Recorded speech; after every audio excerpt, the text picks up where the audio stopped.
stuff. So this is Agency Life. I'm Clodagh Higgins, and today we have Rich from Six and Flow, Diamond HubSpot agency from Manchester in the UK. Welcome to the show, Rich. Delighted to have you here. Thank you very much. You have worked in various different forms of marketing, design, technology for 18 years. You must have started when you were 12. You had an academic startup founder, and now you run a business that really, really excites you. Tell me more about the Six and Flow journey that you started on. Okay, so we started about 4 years ago. So I was leading an agency that was based in Manchester as well. And leading up to GDPR, the agency owners had a data brokerage is how it started, and they asked me to come in and help them turn it into a media agency. They saw GDPR coming on. They wanted to make the clients a bit stickier. Yeah. And that was fine. We kind of built a team around that. And then it got to the point where so they wound down the data side, and the directors came in to be part of the same business. And it became very sales driven, very kind of looking for transactional clients. And then there was a kind of friction between delivery, which is kind of where I was focused more, and then on the sales side. So I decided to kind of go out on my own. So my wife was pregnant at the time. So I think that the timing was not well played. Perfect timing. Loads of time on my hands. And so I made the change to go into consultancy. My first client was somebody I played rugby with, and he was kind of very much, look, you're telling us what to do. Why can't you just do it? And that evidently spiraled out into an agency, which is where we sit now. Yeah. For me, when I started the agency, it was very much around, if I was going to be an agency, I wanted to be an agency that if I didn't own it, I'd want to work for it. And that's the whole way through our last kind of 4 years. That's been the underlying KPI. So we don't always get it right, but we do try. Yeah. That's amazing. I've had a very similar startup myself where I was getting asked to do consulting, and then all of a sudden I went, okay, it sort of happened that way more than an actual strategic plan around it. You have nailed something that I know agency owners kind of almost don't realize until it's too late, that this is a people's business. You know, you've really nailed some success factors there when it comes to the culture, and you talk about the importance of a team culture. Can you talk about, like you said, I would love to work for this agency if you didn't own it. What are some of the things that you do when it comes to culture?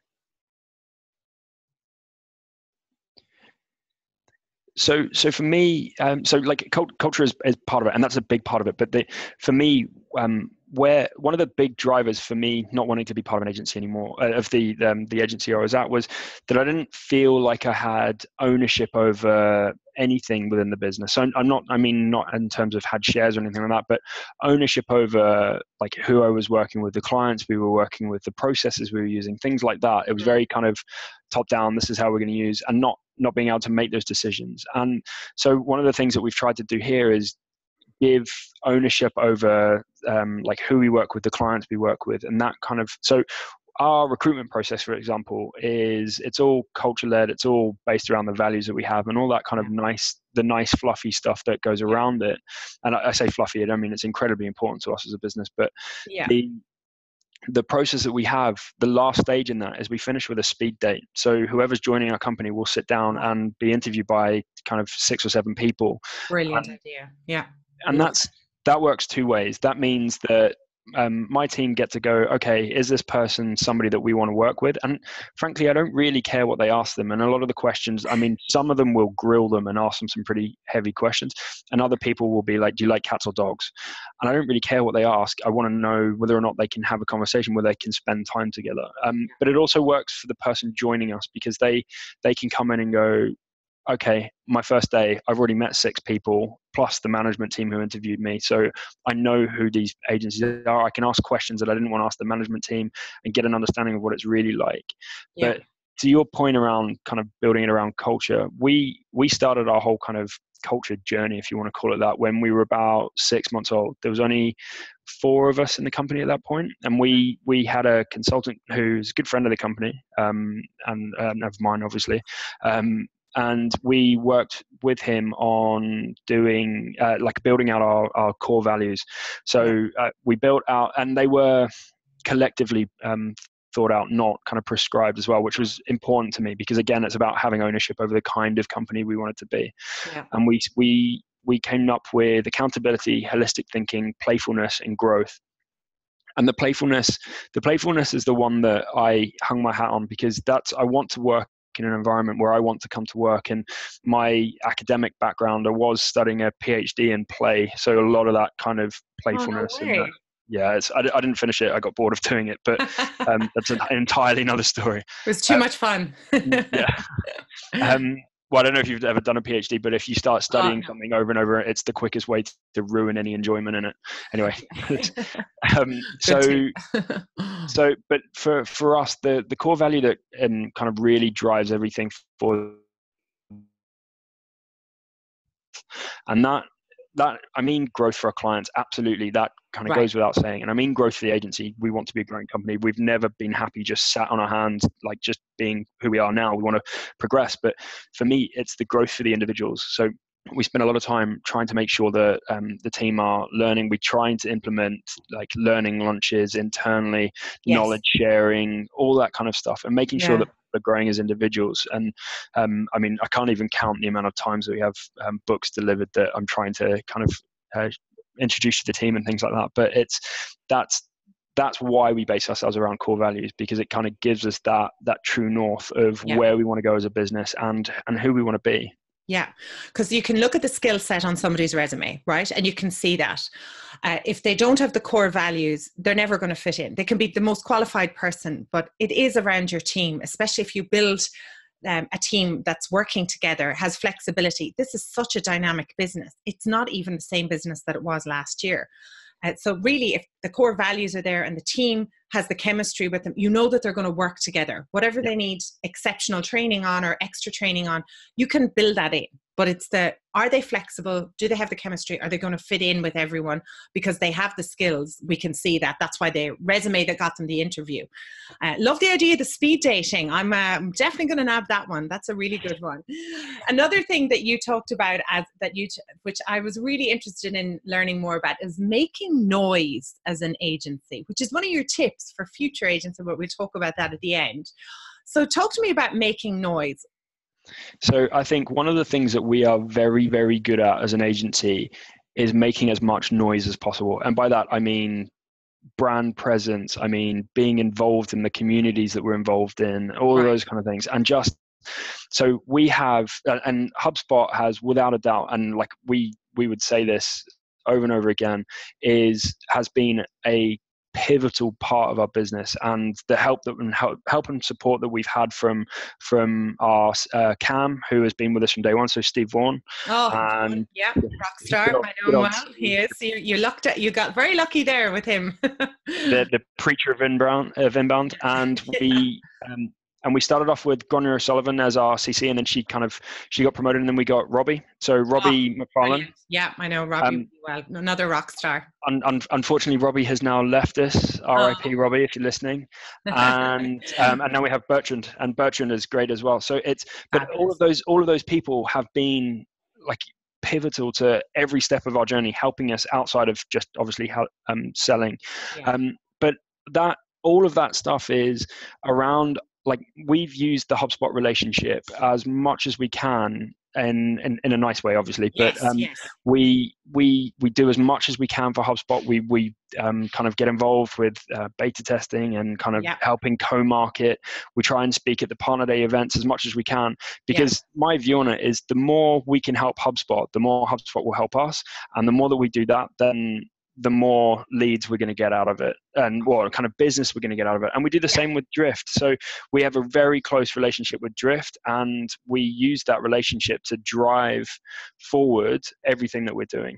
Yeah, there are two very strong relationships that I've seen you talking about. So the noise comes with those partnerships, and then getting involved, we have Drift, we have a talk about conversational marketing, and I can see Drift branding in the background. It's that like security.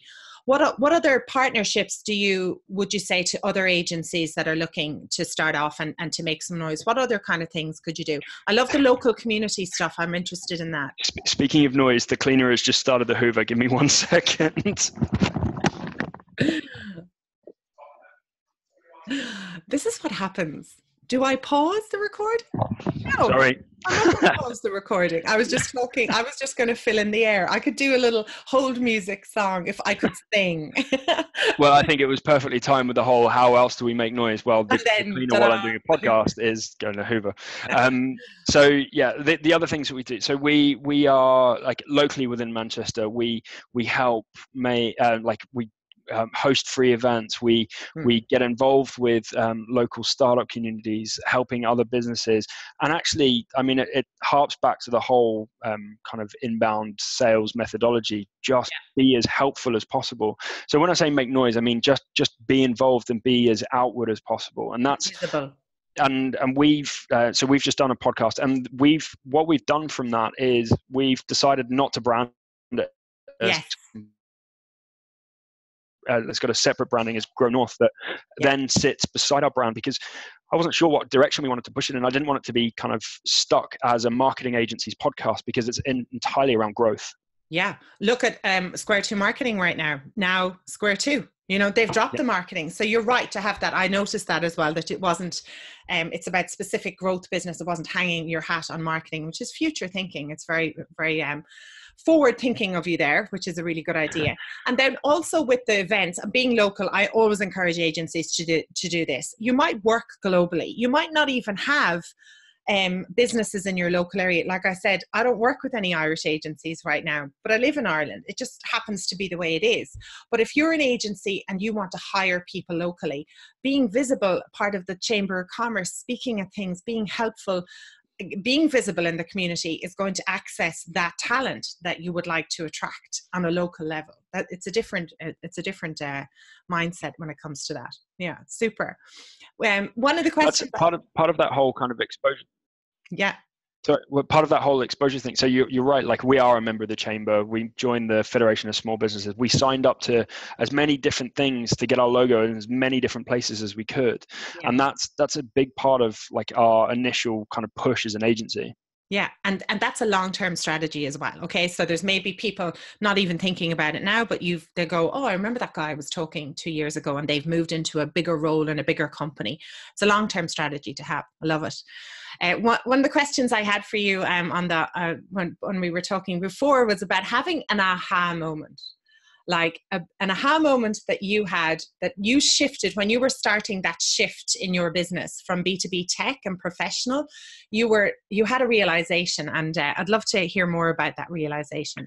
Yeah, so when we started out as an agency, we originally started out in high net worth B2C, and we worked very heavily in the investment space, and then various geopolitical events. So like Brexit vote going through, Trump getting elected, general elections, all sorts of things, regardless of your political standpoints. It's it fluctuates the market so heavily that we ended up losing a few clients because they couldn't handle the fluctuation in the cost per leads and all sorts of things. So and it's not a great market to be involved in. There's a lot of kind of it's very cutthroat. There are some cowboys in the market to be avoided, like all sorts of stuff like that. So we took the decision as an agency to move back into. So we always had some B2B clients. We took the decision to focus on that area and build out our experience, and that to be the base of the kind of business that we wanted to go after. And I mean, if you look at the partner directory, I swear every other agency talks about being B2B tech and professional services. That is not a USP. So anybody who's ever been through the HubSpot training, it is find your niche, go after these clients, blah, blah, blah, blah, blah. But we've never really subscribed to that, because our niche when in high net worth B2C wasn't even around a particular part of high net worth B2C. It was around the entirety. It was around a customer type rather than the kind of companies that we were servicing. Yeah. But then in B2B, so our aha moment was when we realized that, so inbound, and Dan Tyre is very good at talking about this, but inbound is just the cost of entry. So like it is the spine of our business. Most of our campaigns will have an inbound flavor to them. Yeah. But where we really started to jump up to the next level of retainer, the next level of client, so working into that enterprise space, was when we started doing account-based marketing and conversational marketing as Nice. part of the overall mix. Mm. And that became our USP. So, and there's plenty of agencies that do those things, but it's how we use them. And we've always talked about ourselves being a growth agency. Yes. So from day dot, we've always said Six and Flow, and actually we rebranded. We used to be called Grain, but yeah, we again, this is a product of when I started a business at the same time my first kid was June. I didn't notice that there was another agency called Grain Creative, and we had a cease and desist, and so we rebranded. Okay. Effectively. Another side story, but anyway, Wow. So once we focused on those areas and we can play that whole growth messaging piece, and we're not pigeonholed into just digital. So coming back to your point about Square 2 dropping marketing, we never wanted to call ourselves a digital agency because I wanted to bring in elements of PR, events, like video, like all these other things that don't necessarily have to be digital. And ABM, some of our most successful ABM campaigns only touch digital. They are driven by non-digital. So that's where the whole growth story comes through. But our aha moment was realizing that actually inbound is the spine, and then it's the bits that we push around that are the things that drive the business. Yeah, a great realization to have. And you bring up another point there about the niche. You know, I think people have got stuck on a niche and they think industry or they think geographic. But really a niche, you know, I encourage agencies to look at the personalities of the people that you liked working with. You know, they had the budget, they were in an interesting industry, they were proactive. Like if you look at that personality type, going and getting those type of people, it can be a niche for you. Or maybe they're, you know, rock climbers, or they're athletes, or something about them that has that extra that you like working with that person. You know, they have budget and they have the need for it. But I think looking at a niche much wider than those 2 points is definitely something to do. It's really cool. I also can't stand the way that the Americans in the HubSpot community refer to as a niche. It drives me mad. Okay, this is a global podcast, and we'd like to hello, American friend. Correcting. It is niche, darlings. Niche, not niche. Oh, here we go. Now we're on to the grammar part of it. So you've had a lot of highs, but there's been, you know, it's not all been smooth sailing. You talked to me about one of the mistakes that kind of I do ask everyone, because this is agency life. It's real life. You were trying to acquire an agency and things didn't go the way you planned. Yeah. So I remember, was it maybe 2 inbounds ago, something like that. It was talking about how they were pushing very heavily into the Shopify integration, how they could like they were pushing into the e-commerce market, and that kind of piqued our interest. We're like, actually, maybe there's an area where we can have a specialism or use that as an area to grow our business. Yeah. And about 12 months ago, I was having conversations with somebody I was quite close with in the Manchester kind of community, the digital community, and he runs an e-commerce development agency. And there were some natural kind of synergies between the 2 agencies that were, on paper. So we felt that they could come in, be our development arm, help grow that side of the business, and then we could use our relationship with HubSpot to cement ourselves as being a e-commerce part of the HubSpot ecosystem. Right. And I think we probably looked at that with some rosy colored specs a few of the time, for a lot of it. And we didn't integrate over a prolonged period of time. It was kind of, we smashed 2 agencies together pretty quickly.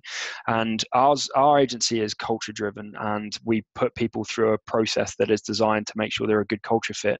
And when you bring in 6 developers from an external entity that haven't been through that process in a very short space of time, I mean, with hindsight, we're like, that was never going to work. But thankfully what we did in that process, and obviously I have learned a lot from it, but it's what we did do in that process, thankfully we did it in the right way, is that we decided that we would have a 6-month cooling off period where let's try it for 6 months and then we'll legalize and we'll do the whole kind of shareholders agreements, all that kind of stuff. So we could back out of it, no harm, no foul. But I mean, it was for both agencies a lot of disruption over a short period of time, a lot of things to learn, a lot of energy, a lot of concentration on the stuff that we're good at, all that kind of stuff. But what I have learned from that is, like, we need to be very careful and guarded around our culture and how we put that out into market, how we bring people into that.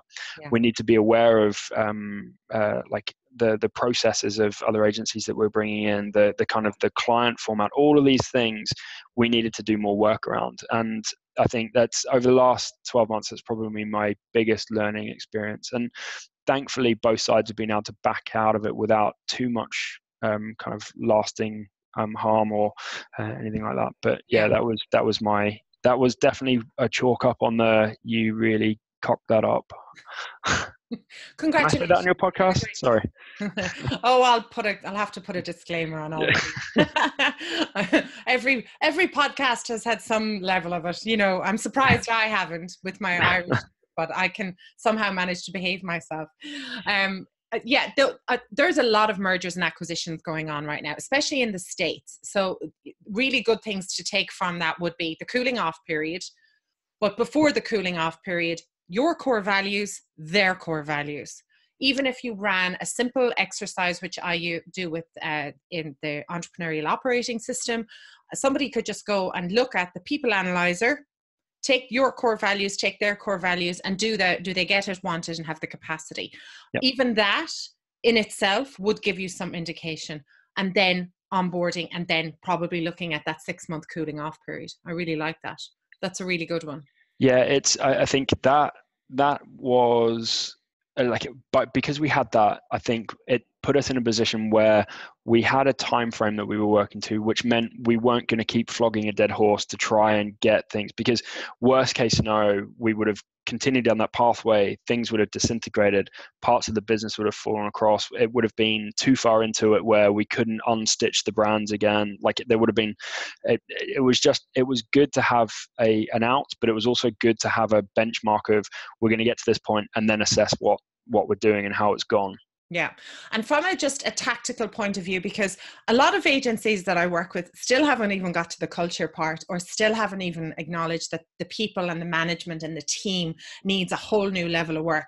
So just on a very tidbit sort of side of things, when you talk about culture, like, what were some of the tactical things that you went, oh my God, they're not aligned? Like the simple things.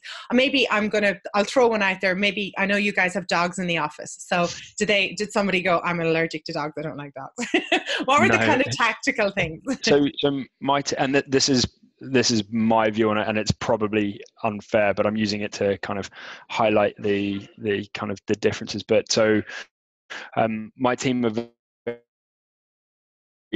kind of, because we've always been a fast-paced business, and we've always been a kind of like my mind jumps from side to side a lot, and I think my team are quite good at keeping pace with that. They will quite often roll with the punches, whereas the other side not necessarily. And I think part of the biggest drain that we had was that we were spending more time operationally trying to appease some of the woes of some of the newer side than we were growing the business. And I think it just, I mean, we were having arguments over about where the bins were positioned and where the water tap should go. Really important things. Got it. Yeah. Mm-hmm. Yeah. But what I have learned is it's the things that we, from kind of an external position, you go, that's not important. But to the individuals involved, this is like life or death decision stuff. Wow. Okay. So that's a good thing to look out for. Just how do they handle day-to-day things? Because it is a fast-paced business. It's going to completely change in the next year. People have to be open to that. And we need those people who are adaptable and able to stand up and stay standing and walk on these shifting sands, and are not talking about, holding you back. I very much agree. That's a really good thing to look at. So like I said, one of the things you have in the office are dogs. Probably a really good thing for culture, for calming down, and probably a good thing to have. Is one of them yours? Yeah, so I have the big, tall, dopey Staffy. Okay. and then we've also got a miniature schnauzer, I think, Yes, I saw that one. and I think we're also about to have one of our head of design and development, Chris, is about to get a golden retriever as well. So. Super. So a lot of dogs, and then you said a lot of books. So one of the things that you do is you read. So because of your personal like daily habit of making sure you read and making sure you soak up this knowledge, you're extending that into the office. But how important is it for you to absorb this reading material? So reading is one of the things that, and I think if my teenage self was hearing me say this, it would be like, what the hell are you doing? But it's like reading for me is one of the ways that I get space to think about the stuff that, like, when I'm reading a business book, I've got time to think about how I could imagine those things come into the business. It helps spur ideas. I mean, so you talked about EOS before, like we don't run EOS. We will at some point, and we are like cherry picking. So like the GWC and all that kind of stuff, we're cherry picking the things that we want to bring in. But reading books like that, or reading Sprint, or reading like my favorite one at the moment that I'm trying to force feed everybody in the office is Radical Candor. So Kim Scott, Love that one. Yeah. And it's going through books like that and going, that would be amazing in our business if we could be more candid, if we could be more open with how we talk, and all that kind of stuff. So reading for me is it gives me the ability to look at what other people are doing and then imagine it within our business. And I think for me, that's the way that I personally grow most. And then podcasts and when I say reading, I mean, I quite often mean audiobooks, because Audible. Yeah. it's brilliant. And the best thing about Audible, and this is going to sound really crass, but I can stick it on 1.5 times, so I can get through a book even faster. And that's like, yes, I do enjoy the process of kind of listening and things like that, but it's also getting the knowledge in as fast as I can. And but also not just business, but it is still a business book, but the Shoe Dog by Phil Knight is one of the best books ever written. Today. Yeah, I've heard that's a really good book. If you've not read it, you have to read it. It's amazing. Yeah, I've got to get that. Who was I talking to? I can't remember. Even today, I think somebody was telling me about it.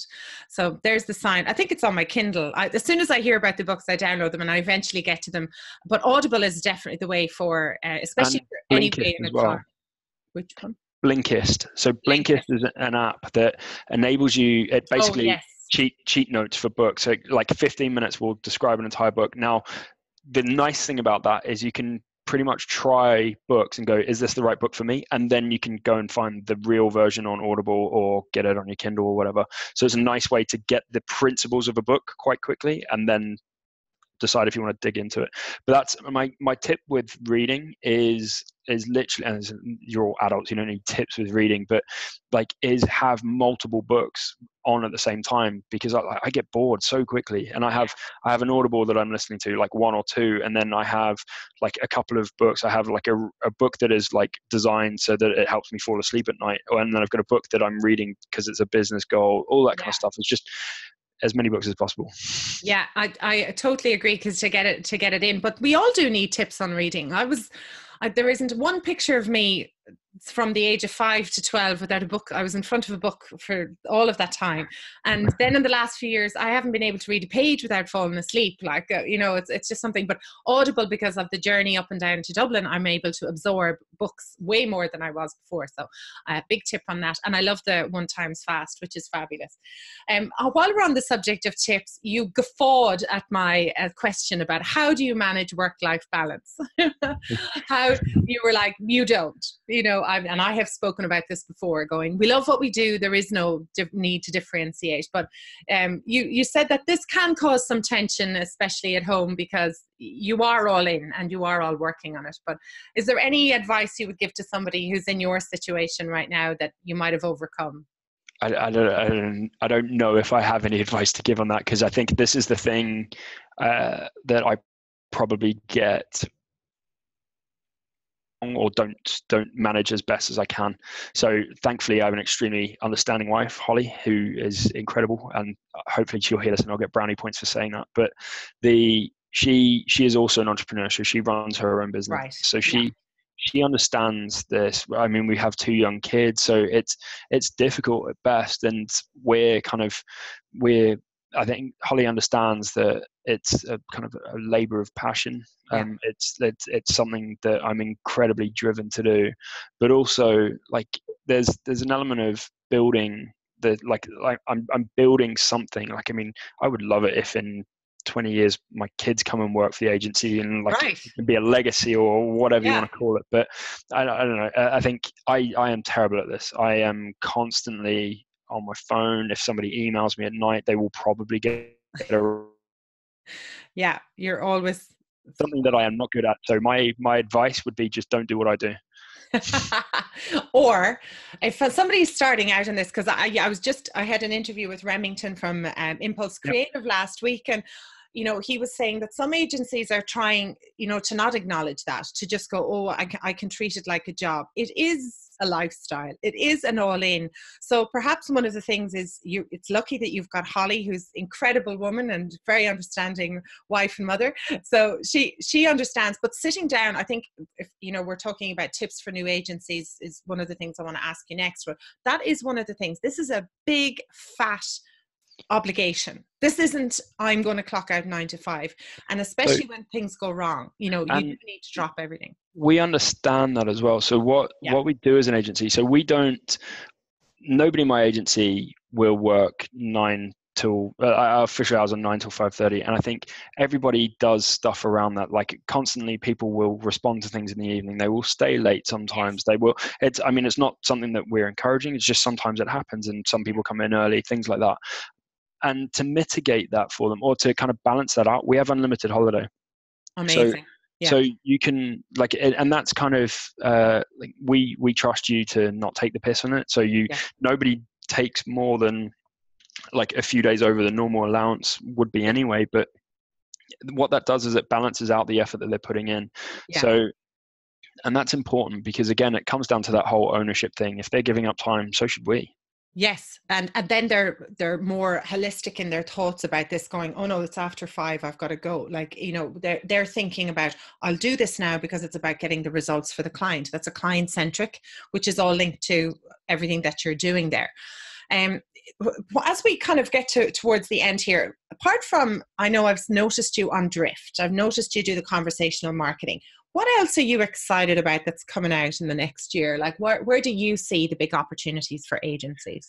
So for me, and it's not new, I just think it's becoming more front and center for clients now, is the crossover between sales and marketing. Right. And I hate using the term smarketing. Oh, smarketing, please, it makes me Rich. cringe. Please, marketing. Awesome. Can't wait to use that. It's that that's probably the fastest growing part of our business. Like conversational and ABM is all part of that. But it's if we help a client deliver 1,000 leads and they don't sell any of them because they fall down at some part of the process, we're going to get fired as an agency. So for us, and the whole reason that we use HubSpot with clients is so we have that end-to-end overview of what's going on, and we can start to influence it. So we're now doing more and more and more on the kind of sales alignment, sales enablement, looking at other tools that we can stitch into the back of it. So we are using Costello with a few clients and actually bringing that into the process. We're looking at where conversational marketing fits into conversational sales and conversational support. HubSpot has obviously got the flywheel, which is a diagram I'm sick of seeing now, but like it's an understanding in the market, not just from the marketers now. There's an understanding in the market that it's not just about marketing, and marketing isn't in a silo from sales. There's no, I mean, I would say that if I walked into a client and said, I would be shocked if I walked into a client and said, give me a complete definition of where marketing ends and sales starts. And nobody in that room will have a coherent kind of explanation for that. So obviously as marketers, or we're not even marketers anymore, we're helping clients grow. And that's like, we have to be working across that. And so for us, that's where we're seeing most of our traction now. Yeah, it's almost like the realization, all that work of inbound has given them results, but the sales has not followed through in the way, because there was some assumptions made there that they had a sales process. Yeah. And we have to go in now talking from that ground up, going, what happens if I do increase your leads by 1,000 next month? First time we ever ran an ABM campaign for a client, it fell on its ass because the marketing worked. We had all these really nice nurtured leads. They were dropped on the sales team's feet. We'd given the sales team kind of like the prompts of what they should do in these stages, and they just sat on them like they were a brokered and dated list. Just And looked at them. didn't sell any of it. And obviously the campaign was doomed to failure because we didn't, it's as much a failing on our part as their part, because we'd expected the salespeople to be able to react in the way that we thought they would. Yeah. And they didn't. Yeah. Like, well, because we know as salespeople, we're going, if you're given a lead, what are you going to do? You know, and even in the last few years, our time has been, you get the lead, I'm going to call them in 5 minutes. Whereas you give that SLA or that you know, time to a traditional salesperson, they go, oh, sure, I'll get round to it at the end of the week when I'm in the office. And you're like, no. So there's another good one. A really good piece of advice is to go in the door now and go, yes, this is what you need from marketing, but what is going to happen when we get those leads? And increase your visitors, increase the quality. What is the sales process? Even a simple question like that. Who follows up and when? How quick do they follow up? That will open up a whole ream of conversation. And pick a champion as well. So the best way to get it into a sales team is to make one member of that sales team look like a rock star, because they have all the leads coming in. And this is the best approach with conversational marketing, because if you get one guy in there selling, or one girl, one guy, whatever, selling, and they are getting hot leads come in, that it's reducing their sales cycle, so they're selling them faster, they're selling more of it, and they are just, everybody else is going, I want in. And once you have that champion, it's so much easier to roll it out, because people are more willing to kind of roll with the punches of this new technology because they've seen somebody achieve with it. Somebody they know, somebody they trust, and someone inside the organization who's experiencing the same things as them. Love that tip. That's a really good one. So while we're on the tips, and we're going to wrap up soon, there are new age. Imagine there's somebody out there today. They've just bought maybe HubSpot, or they're signing up with Drifter. They're starting out on this new world of, you know, the partnerships. You did give the advice on you know, making some noise. We've talked about the local community getting involved. But from a personal level, what would you say to that agency that's starting out today? God love them. Don't do it. No. No, I'm kidding.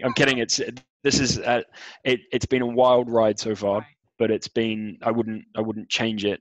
What I would suggest is, so one of the things that, looking back at it, if I were to do it again, I would bring on a dedicated salesperson sooner. And part of that is, so I was always because of the environment I'd come out of, I was very anti having a seller in the business. Right. And because I didn't want somebody who was going to be money hungry, kind of that, because it's not me. I'm not financially focused. Like it's not what I'm after. I like money. I like being able to buy nice things, but it's not what makes me want to do my job. Yeah. So bringing in somebody who can sell changes the dynamic, because it means that I can then focus on the stuff that I'm good at. I don't have to split my time. And once you've got leads and sales coming through, it becomes a lot easier to build the rest of the business. 100%. I mean, without clients, you've got nothing. So get the clients. And then, I know this is obviously, I hope clients don't hear this, but I mean, at some point, you're going to be selling something that you may or may not have.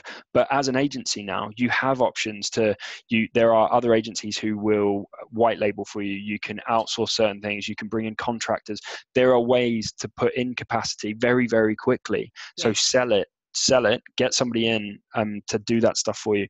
And then I think about like the team growth, making sure that you've got a blueprint of who and how you should be recruiting, because that's important. You are, as an agency, regardless of how big you want to grow, you are going to bring bums on seats at a certain point, and you want to make sure they're the right people, because these people are representing you as an agency, and it's a lot harder to get rid of somebody than it is to bring on somebody. So just make sure you're bringing on the right people. Yeah, an always hiring approach is the way to go. Just having a steady stream of videos where people are sending a video to go, I'd love to work for Six and Flow because, and along with that, their resume. If you have a steady stream of that coming in all day, every day, with the types of roles that are on there, that's going to serve you well. And just a quick note back on the sales side of things, 100%. When you start out as the owner of the business, you are going to have to go in and sell. But as soon as you get to a point where you can take yourself out of it, it is vital, because what happens is the client thinks that they are getting you. No matter what you tell them, no matter how you say, no, my team's going to deliver, they just have this perception. And as the owner of the business, we all know you can get emotional about a sale and you start to discount, or you start to make promises that perhaps you shouldn't have made. Whereas a salesperson has a job and a remit, and they're different about it. It's not their business. They're not as emotional. So that is my number one tip. If you can, get out of the sales process. And I usually give them a list of like 15 other things that you can be doing as an agency owner to try and incentivize it. But that's been great. Well, look at, Rich, it's been fantastic talking to you. Thank you so much. We've tried to do this a few times, so I really appreciate you taking the time. I know you've absolutely loads on your plate. Mentioned the podcast there. I just want to mention that to everyone. That's where you can find you when you're talking about Grow North. And how else can everyone find you? What way would you like people to find you, and who would you like to find you? Any channel that you see fit. So I'm on Twitter, Rich T Wood, and I'm on Instagram, Rich T Wood. On Twitter and on Instagram, it's more kind of photos of kids and stuff like that, or my kids, obviously. But you're welcome to reach out.